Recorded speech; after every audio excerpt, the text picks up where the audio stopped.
Vous les avez sûrement aperçus ces derniers jours, placardés dans les transports en commun ou sur les kiosques. Le gouvernement a décidé de lancer une campagne contre la discrimination à l'embauche. Elle s'appelle « Les compétences d'abord ». Justement est lancée cette semaine, je cite, la semaine d'éducation et d'action contre le racisme et l'antisémitisme. Le gouvernement, à cet égard, va lancer une campagne. Le physique peut-il être un frein à l'embauche? Oui, répondent sans hésiter les défenseurs du droit et l'Organisation internationale du travail qui vont publier ce matin leur 9e baromètre sur le sujet. Bonjour.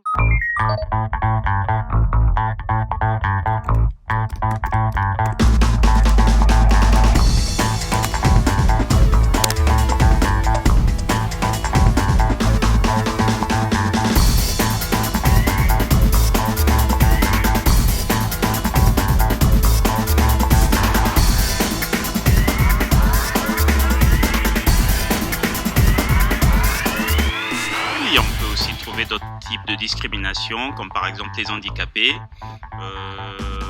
J'imagine qu'il doit y avoir une discrimination aussi pour les femmes. Le sexe, la religion.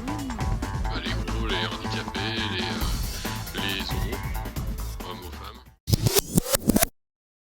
Dans l'actualité également, le CV anonyme va finalement devenir une réalité. La loi est ancienne, mais les décrets d'application n'avaient jamais été publiés. Le Conseil d'État vient d'ordonner au gouvernement de passer à l'acte pour les entreprises de plus de 50 salariés. Yves Ginca, Caroline Robillard avec notre bureau à Lille.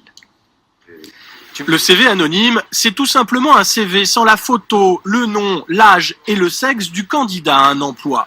Seuls les diplômes et l'expérience apparaissent.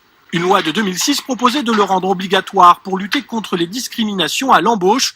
Le Conseil d'État ordonne au gouvernement de faire appliquer la loi d'ici 6 mois dans toutes les entreprises de plus de 50 salariés, ce qui déplaît au patronat.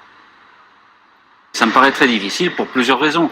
Dans une PME de 50 ou de 100 personnes, il n'y a pas forcément de DRH. Donc celui qui va recevoir le CV anonyme, ce sera le même qui embauchera. Donc l'anonymat ne tient pas la route.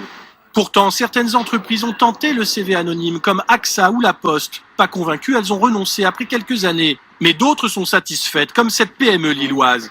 Ici, en 8 ans, 200 salariés ont été recrutés sur CV anonyme. Résultat, plus de seniors, plus de diversité culturelle et 2 fois plus de femmes.